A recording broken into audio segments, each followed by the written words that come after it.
Dan alhamdulillah saat itu perjuangannya sangat berdarah-darah ya. Oh, untuk masuk ke UIM ini, Ustaz.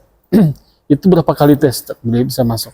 Nah, kalau UIM sendiri, sehingga akhirnya bagaimanapun juga taat kepada orang tua itu adalah hal yang luar biasa. Luar biasa. Makanya Ana ikut dengan perintah Umi Ana tersebut, sehingga Ana mengurus berkas. Oke, assalamualaikum warahmatullahi wabarakatuh.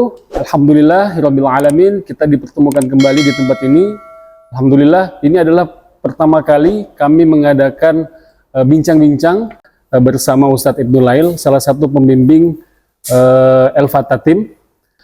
Jadi sekedar info saja teman-teman bahwa Ustadz Ibnu Lail Ramadhani adalah lulusan Universitas Islam Madinah. Nah, jadi di sini kita akan bincang-bincang dan tanya-tanya mendalam tentang bagaimana sih Ustadz ini kok bisa masuk salah satu universitas terbaik di dunia ya, Islam Madinah. Karena setahu Ana, untuk masuk ke situ sangat susah sekali. Nah, jadi kita bisa menimba ilmu, bisa menimba pengalaman kepada Ustadz. Bagaimana sih kiat-kiat? Nah, ini buat juga kisi-kisi teman-teman yang kepingin masuk ke Universitas Islam Madinah. Apa aja sih yang harus dilakukan, dipersiapkan? Basicnya seperti apa aja sih? Apakah susah atau mudah? Nah, di sini nanti kita akan bincang-bincang, kita telusuri mendalam dalam El-Fatah Muslim bincang-bincang. Tak heran jika sejak zaman Nabi hingga kini, Madinah selalu menjadi salah satu tujuan utama para pelajar dari seluruh penjuru dunia untuk mempelajari Islam. Salah satu perguruan tinggi ternama yang menjadi pusat pendidikan agama Islam di Madinah adalah Universitas Islam Madinah atau Al-Jami'ah Al-Islamiyah bil Madinah Munawwarah. Universitas Islam Madinah dibangun pada tahun 1961 di masa pemerintahan Raja Saud bin Abdul Aziz. Universitas ini didirikan sebagai lembaga untuk menyampaikan risalah Islam melalui dakwah, serta untuk menjaga warisan-warisan Islam, seperti melalui pendidikan sarjana, pasca sarjana, dan penulisan karya-karya ilmiah. Saat ini ada ratusan mahasiswa Indonesia yang tengah menempuh pendidikan di Universitas Islam Madinah, mulai dari jenjang S1, S2, hingga S3. Sebagian besar dari mereka mengambil studi Islam di Fakultas Syariah, yang merupakan fakultas pertama yang berdiri di universitas ini.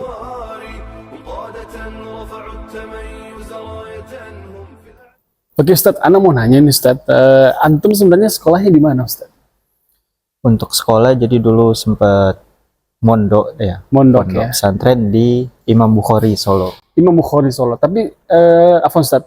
Ana tanya yang awalnya dulu Ustadz ya. Antum SD-nya di mana Ustadz? Untuk SD saya di Bontang. Jadi Bontang. asli benar-benar tumbuh besar berkembangnya di Bontang. Di Bontang. Tepatnya di SD Negeri 006 Bontang Selatan. Oh, Bontang Selatan. Habis itu setelah SD, SMP-nya? SMP-nya lanjut untuk mondok pesantren. Mondok pesantren di Imam Bukhari Solo. Imam Bukhari Solo. Itu dari SMP sampai SMA ya Ustadz? Dari SMP sampai SMA.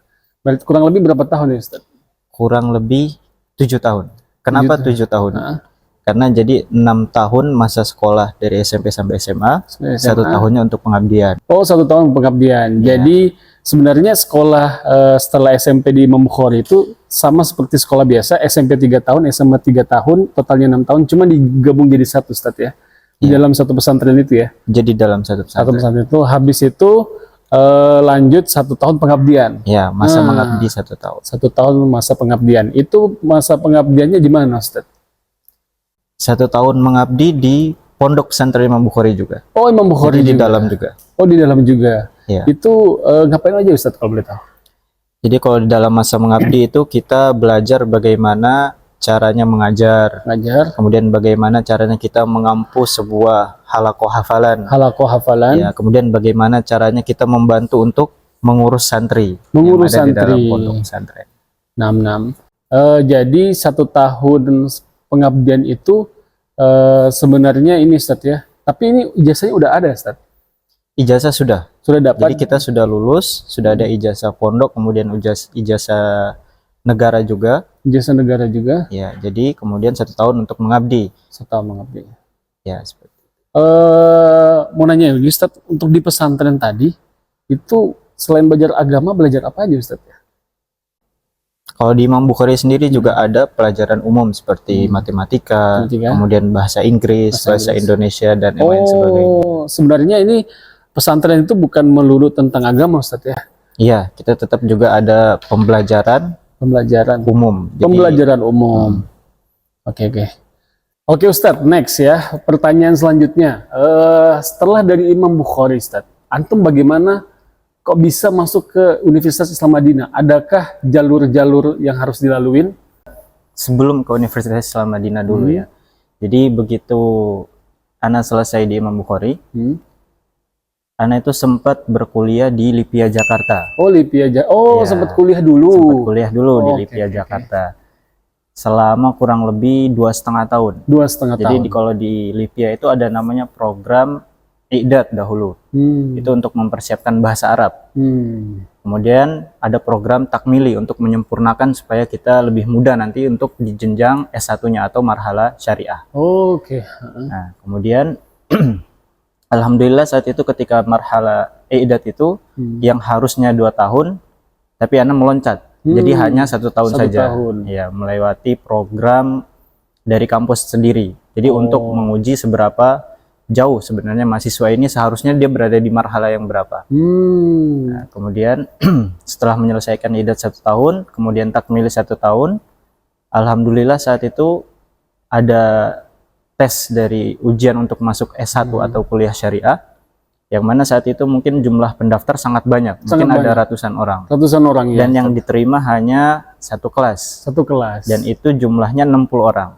Oh, 1 kelas tuh 60 orang, Ustadz ya? Ya. Oke. Dan alhamdulillah saat itu atas izin Allah, Allah masih memberikan rezeki, keterima di situ, masuk di dalam jurusan syariah S1 di Lipia tersebut. Oh ya, alhamdulillah. Oke Ustadz, Ana mau nanya lagi nih Ustadz. Memang cuma disediakan 1 kelas saja Ustadz ya? 1 kelas. 1 kelas saja untuk 1 angkatan. 1 angkatan. 1 kelas 1 angkatan teman-teman. Masya Allah. Ini berarti perjuangan ya Ustadz ya? Ya, saat itu memang perjuangan untuk masuk syariah benar-benar perjuangan yang membutuhkan tenaga. Jadi banyak menguras pikiran juga. Oke, itu saran buat teman-teman sekalian yang kepingin masuk ke UIM ya. Itu selain tekad dan juga semangat dari penuntut ilmunya sendiri. Dan juga jangan lupa berdoa ya, terutama doa orang tua Ustadz ya? Iya, betul. Terutama doa orang tua dan niat ya. Kalau niatnya setengah-setengah mungkin agak susah Ustadz ya. Karena saingannya 60 mungkin dari ribuan orang kali Ustadz ya. Mungkin dari Indonesia ratusan orang kali ya. Dari seluruh dunia mungkin ribuan orang mungkin Ustadz ya. Untuk UIM ya? Iya, untuk UIM. Kalau untuk UIM ya jelas. Kalau untuk UIM mungkin bisa ada ribuan orang. Ribuan orang. Subhanallah. Oke Ustadz, kembali lagi nih. Tadi kan antum udah di Imam Bukhari 6 tahun. Habis itu pengabdian setahun pindah ke Lipia. Lipia ini sebenarnya universitas atau sebagai jenjang karir sebelum melompat ke UI memang harus masuk Lipia dulu atau seperti apa? Jadi tidak seperti itu. Lipia itu universitas sendiri. Oh, dan dia adalah cabang dari Jamiatul Imam yang ada di Riyadh. Jadi membuka cabang berada di Indonesia dan terpusat di Riyadh sana. Oh, terpusat di Riyadh sana. Dan alhamdulillah setelah menuntaskan pendidikan formal SMA di Imam Bukhari, kemudian selesai masa pengabdian, setelah itu melanjutkan kuliah di Lipia. Selama kurang lebih 2,5 tahun. 2,5 tahun aja Ustadz ya? Bukan 3, biasanya 4 tahun ya, ini 2,5 tahun. Jadi di Lipia itu kan ada jenjang-jenjangnya. Pertama jenjang Iqdad dahulu namanya, itu untuk mempersiapkan bahasa Arab. Ya, kemudian nanti jenjang setelahnya ada namanya jenjang takmili, sebagai penyempurna dari jenjang persiapan bahasa tadi. Kemudian baru setelah itu kuliah S1-nya jurusan syariah. Dan alhamdulillah saat itu perjuangannya sangat berdarah-darah ya. Oh, di Lipia sudah berdarah-darah Ustadz ya? Iya, belum nyampe Madinah ini ya? Masih Lipia udah berdarah-darah. Ya, subhanallah. Karena saat pendaftaran S1 saat itu yang mendaftar itu mungkin kurang lebih ada ratusan lebih orang. Ya, kemudian yang diterima hanya 60 orang. Itu di Lipianya atau di Madinah? Di Lipianya. Lipianya 60 orang juga? Iya, hanya 1 kelas. 1 kelas dan 1 angkatan di jurusan syariah. Di jurusan syariah 60. Tapi Afwan Ustadz, Ana coba tanya lagi. Lipia ini selain syariah jurusan apa lagi Ustadz? Ada jurusan yang lain. Jadi dia ada jurusan ekonomi syariah juga. Oh, ekonomi syariah juga. Ya, tapi minat Ana saat itu adalah ingin menuntaskan di Fakultas Syariah. Syariah. Iya. Oh, oke. Dan alhamdulillah Allah memberikan nikmat untuk sempat belajar di situ selama 1 semester. Oh, selama 1 semester ya. Karena begitu Ana masuk di Lipia, 2 bulan atau 1 bulan setelahnya pengumuman Universitas Islam Madinah keluar, dan alhamdulillah Ana diterima di Madinah. Sehingga setelah 1 semester Ana meninggalkan Universitas Lipia. Jadi sebenarnya Ustaz, Lipia ini bisa tidak tuntas ya. Setahun aja kalau sudah ada panggilan dari UIN bisa loncat Ustaz ya. Nggak masalah seperti itu ya. Iya, tidak masalah. Tidak masalah. Karena bagaimanapun juga Madinah adalah tanah suci, dan siapa yang tidak ingin ke tanah suci? Betul Ustaz. Oke Ustaz, wah ini cukup menarik sekali ya teman-teman untuk pembahasan tentang perjalanan kisah Ustaz Ibnu Lail untuk menggapai Universitas Islam Madinah. Ya, anak kirain ini sama seperti sekolah biasa, tapi ternyata perjuangannya tidak seperti itu Ustaz ya. Jadi sungguh panjang banget ya. Ini hampir berapa tahun yang dihabiskan di Bukhari? Sudah 7 tahun. Lipia itu 2,5 tahun. Berarti sudah 9,5 tahun ya, 9,5 tahun. Habis itu baru alhamdulillah masuk ke UIM-nya. Oke Ustaz, Ana mau nanya lagi nih, untuk masuk ke UIM ini Ustaz, itu berapa kali tes Ustaz bisa masuk? Nah, kalau UIM sendiri, jadi pada tahun 2014, begitu Ana selesai SMA, itu ada ikut ujian untuk masuk UIM, namanya Muqabalah saat itu. Muqabalah. Ya. Namun qadarullah saat itu belum diterima. Makanya kenapa Ana memilih Lipia sebagai jenjang untuk universitas. Namun begitu tahun 2018 ada pendaftaran lagi, atau yang biasa disebut zaman dahulu itu Muqabalah. Jadi pihak dari kampus datang ke Indonesia untuk mencari mahasiswa dari Indonesia. Malah mencari Ustaz ya? Iya, betul. Jadi pada tahun 2018, dan sebenarnya ada kisah menarik juga di dalam situ. Jadi pada tahun 2018 itu adalah ketika adik Ana sendiri itu ingin mencoba mendaftar di Madinah. Ya. Jadi saat itu kan Ana posisinya sudah berada di Lipia. Adik Ana ingin maju mendaftar Madinah. Ya. Adik Ana sibuk menguruskan berkas-berkas. Ana sedang ya ibaratnya berliburan di rumah. Jadi hanya di rumah saja kemudian ini. Dan Umi Ana melihat hal itu, memaksa Ana untuk coba daftar lagi. Coba daftar lagi. Gabung sama adiknya, ngurus bareng. Jadi saat itu Ana benar-benar dipaksa dengan Umi, bagaimana ditarik supaya gerak untuk mengumpulkan berkas-berkas, sehingga akhirnya bagaimanapun juga taat kepada orang tua itu adalah hal yang luar biasa. Makanya Ana ikut dengan perintah Umi Ana tersebut, sehingga Ana mengurus berkas bersama adik, kemudian pergi Muqabalah di Balikpapan. Dan ternyata siapa yang sangka dari Muqabalah itulah Ana dan adik Ana keterima di Madinah. Masya Allah. Jadi sebenarnya yang keterima ini bukan Ustadz aja, tapi adiknya juga. Iya, alhamdulillah. Subhanallah, ini kita harus cari tahu ini amalan apa orang tua Ustadz Ibnu Lail ini seperti apa ini ya, sehingga bisa menjadikan anak-anaknya yang alhamdulillah dua-duanya masuk Universitas Islam Madinah. Oke Ustadz, ini menarik banget Ustadz ya. Ini Ana nggak nyangka banget ini, ternyata Ustadz ini punya adik dan kuliah bersama-sama ya, subhanallah. Oke Ustadz, Ana mau nanya lagi nih Ustadz, perihal tentang Universitas Islam Madinah Ustadz. Jadi bareng adik masuk Fakultas Syariah? Tidak. Jadi saat alhamdulillah kita berdua diterima, kemudian berangkatnya juga dalam waktu yang bersamaan. Ketika pemilihan jurusan, Ana dan adik Ana berdiskusi. Seperti antum maunya apa, Ana maunya apa, gitu kan.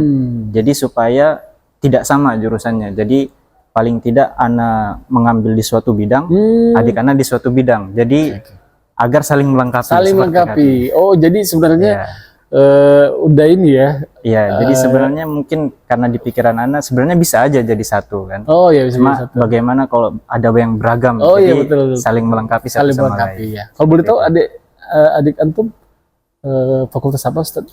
Kalau adik Ana mengambil Fakultas Syariah. Syariah antum? Ya, kalau Ana Fakultas Dakwah dan Usuluddin atau Akidah. Oh, Dakwah dan Akidah. Iya. Subhanallah. Oke Ustaz, ini tambah menarik ini. Oke Ustadz, wah begitu menarik banget Ustadz ya pembahasannya. Ini agak susah ini kayaknya kalau Anda pikir-pikir untuk, waduh, ini kayaknya harus benar-benar bukan hanya dari keinginan orang tua, tapi memang harus dari niat pribadi, Ustaz ya. Ya. Karena tadi halakoh tadi tersebut dari pihak Madinahnya datang sendiri ya untuk mencari ya. Nah, berarti ini memang persiapannya ya benar-benar matang. Selain kita bisa bahasa Arab tentunya, Ustaz ya. Hafalan ada pengaruh nggak, Ustaz, dari penerimaan? Untuk hafalan jelas berpengaruh. Pengaruh minimal berapa, Ustaz? Sebenarnya tidak ada batas minimal, hanya saja semakin banyak hafalannya itu insya Allah lebih berpengaruh. Jadi pada saat pengetesan tadi, Ustaz, itu antum ditanya tadi berapa hafalannya, terus dites gitu, Ustaz? Iya, betul. Oh, dites. Itu tesnya di Madinah atau di Balikpapan. Halako di Balikpapan. Jadi saat itu muqabalah di Balikpapan itu ada namanya daurah. Daurah dulu kurang lebih ada sekitar 4-5 hari. Kemudian setelah itu nanti ada baru namanya itu muqabalah seperti tadi. Yaitu jadi tes ujian tertulis, kemudian dan juga tes wawancara. Ujian tertulis dan ujian wawancara. Ini daurah umum atau daurah khusus peserta untuk muqabalah tadi. Dan itu ada di Balikpapan ya? Ada di Balikpapan. Jadi pada tahun 2018 itu ada di beberapa kota memang, dan salah satunya di Balikpapan. Ya. Dan kebetulan di Kalimantan Timur tersebut yang lolos adik antum dan ada beberapa. Masih banyak beberapa lagi. Ada beberapa lagi. Ya. Itu tes pertama atau ada tes kedua? Setelah mukabalah di Balikpapan, lolos, terus ke Madinah gitu, tes langsung lagi? Ke Madinah. Oh, tidak perlu tes lagi? Tidak ada tes lagi. Masya Allah. Dan waktu di Balikpapan lumayan banyak, Ustaz ya?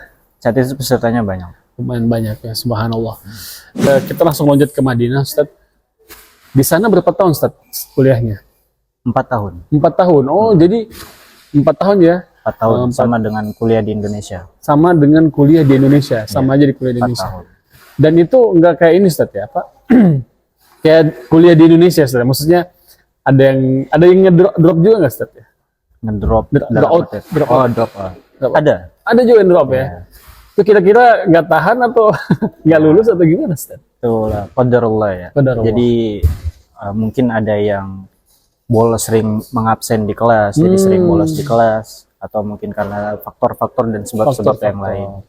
Berarti di sana itu penilaiannya ada lagi, Ustaz ya, istilahnya kayak absensi dan juga nilai pengaruh nggak, Ustaz?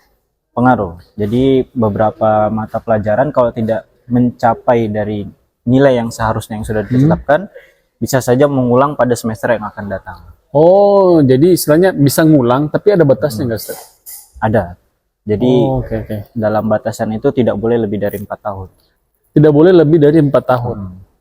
Oh, jadi istilahnya boleh mengulang mungkin di jam-jam ini, Ustaz ya? Jam-jam, jadi pada semester yang berikutnya pelajarannya akan menumpuk. Oh, gitu. Jika ada yang gagal dari sebelumnya. Jika ada yang gagal sebelumnya. Jadi tiap tahun dievaluasi, Ustaz ya? Kalau misalkan, ini absensinya sekian atau anunya sekian, itu berarti nggak lulus. Jadi absensi itu ada batas maksimal dalam perpelajaran itu. Jadi kalau sudah melebihi batas maksimal, dia tidak boleh ikut ujian di mata pelajaran itu. Itu sama tes kode. Ada mau nanya, Ustaz, yang menarik adalah di sana itu bayar nggak? Atau semuanya gratis? Semuanya gratis. Dari makan, kos-kosan? Nggak ada kos-kosan sana, Ustaz ya? Jadi kalau di Madinah itu semuanya full beasiswa. Semuanya full beasiswa. Ya, jadi dari tiket kita berangkat ke Madinah, kemudian visa, kemudian tempat tinggal, dan makan pun kita bayar. Tapi ada namanya bantuan. Atau namanya apa biasa disebut itu? Beasiswa? Bukan beasiswa, apa namanya? Intinya bantuan dari kampus untuk kita membayar dengan harga yang lebih murah. Lebih murah. Ya. Tapi tetap bayar. Itu untuk makan aja atau untuk makan? Untuk makan aja. Tapi untuk kos-kosan di sana ada ya kos-kosan. Penginapan seperti. Penginapan ada. Jadi kita kalau di sana menyebutnya syukoh atau apartemen. Bagi yang ingin tinggal di luar kampus. Dan biasanya yang seperti itu adalah mereka yang membawa keluarganya ke sana. Oh, jadi di sana itu ada tempat khusus mahasiswa. Tapi ada asramanya. Tapi kalau untuk yang bawa keluarga bisa di luar kampus. Di luar. Oh, berarti dengan menyewa apartemen. Berarti tempat penginapannya mahasiswa di sana kayak Ustadz dan adik antum ini Itu di dalam Di kampus dalam ya? kampus. Oh, yang di luar kampus itu yang khusus punya keluarga. Ya, yang membawa keluarga. Oke, teman-teman, itu yang bawa keluarga ya. Jadi jangan khawatir yang sudah menikah, kepingin menuntut ilmu di Madinah, bisa bawa keluarga. Tapi itu bayar ya, Ustaz? Iya, Oh, tentunya bayar bayar. sendiri. Oh ya, Iya. Kalau di dalam Jika kampus, mampu, ya, silahkan. jika mampu silakan. Kalau nggak mampu di Ya, dalam. di dalam. Cuma di dalam nggak boleh bawa keluarga. Nggak boleh. Oke, jadi disarankan buat teman-teman yang mau kuliah di sana, kalau bisa jangan berkeluarga dulu. Kalau bawa keluarga nggak masalah, yang penting punya budget lebih ya. Iya. Punya Iya, budget Pak. lebih untuk membayar tempat sewa di luar kampus. Wah, menarik banget Ustaz. Oke Ustaz, pertanyaan selanjutnya nih Ustaz. Suka duka di sana Ustaz, selama 4 tahun Ustaz belajar di UIM itu apa Ustaz? Suka dukanya. Hmm. Suka dukanya lah ya. Lebih banyak sukanya ya. Lebih banyak sukanya. Iya, Oh, karena betul. siapa yang tidak suka tinggal di Madinah? Oh iya, gitu betul, kan? betul, betul. Dengan pahala yang sangat banyak jika kita sholat di Masjid Nabawi, ya kan? Kemudian juga dekatnya kita dengan para masyayikh, Masyaikh, kemudian dekatnya dengan kajian-kajian ilmu. kajian-kajian. Subhanallah. Ya, Jadi, jadi hampir dibilang dukanya nggak ada Ustaznya. Kebanyakan sukanya. tetap ada, Ada. cuma tidak sebanyak Oh. bagaimana nikmat tinggalnya di Madinah. Jadi istilahnya mungkin dukanya ini tertutupi oleh kebanyakan sukanya di sana. Iya, Jadi lebih betah Lebih tinggal di sana Ustaz. jelas karena Madinah itu adalah sebuah kota yang sangat tenang untuk ditinggali. Oh ya, alhamdulillah. Iya Ustaz. Subhanallah. Oke. Pertanyaan selanjutnya ini Ustaz. Hal-hal yang menarik Ustaz selama antum kuliah nih. Contohnya mungkin di sana ada olahraganya nggak Ustaz ya? Ada Olahraganya. Apa Ya. Ustaz kalau boleh tahu? di sana berbagai macam olahraga insya Allah ada. Dari mungkin yang sepak bola, futsal, kemudian renang, Tenang. kriket itu ada Oh, juga. kriket. Kriket itu biasanya mayoritas dari India, Pakistan itu Oh, rajin mereka rajin bermain di sana, kriket. Jadi di sana juga komplit ya teman-teman ya. Bagi Ya. teman-teman yang kepingin kuliah di sana, kepingin olahraga, insya Allah difasilitasi Ustaz ya. Kayak lapangan Ada bola. fasilitasnya lapangan bola, Iya. kemudian basket, Basket. juga ada. Kalau Ana nggak salah pernah nonton juga postingannya kemarin tuh ada liga ya, Liga Universitas Islam, Piala Dunia. Piala Dunia, ya betul. Jadi di setiap kampus di kampus Universitas Islam Madinah itu setiap tahunnya ada namanya Piala Dunia antar negara. Piala Dunia ada Piala Dunianya nih teman-teman. Iya. Masya Allah. Oh jadi itu sebenarnya silaturahmi aja Ustaz ya. Ya, untuk menjalin Menjalin hubungan erat ukhuwah. antar negara ukhuwah. Jadi oke Ustaz, Ana mau nanya kembali lagi ke kamar nih Ustaz. Jadi antum dapat kamar di sana itu sama-sama orang Indonesia atau beda negara? Beda negara. Oh beda negara. Jadi Memang sengaja ya? sengaja. Oh. Jadi setiap asrama itu tergantung tipe asramanya. Ada yang satu kamar berempat, ada yang satu kamar bertiga, ada yang berdua. Tergantung apa Alhamdulillah. tuh Ustaz? Tergantung gedungnya. Oh tergantung gedung. Karena gedungnya ada banyak dari 1 sampai 20 berapa Ana lupa. 25 mungkin. 25 gedung dan setiap gedung ada tipenya. Jadi ada yang berdua, bertiga atau berempat dan alhamdulillah Ana dapat yang berdua. Dan saat itu dengan orang dari Perancis. Oh Perancis. Iya. Sampai sekarang masih kontak-kontakan Ustaz? Masih. Oh dan beliau masih pulang balik Perancis juga?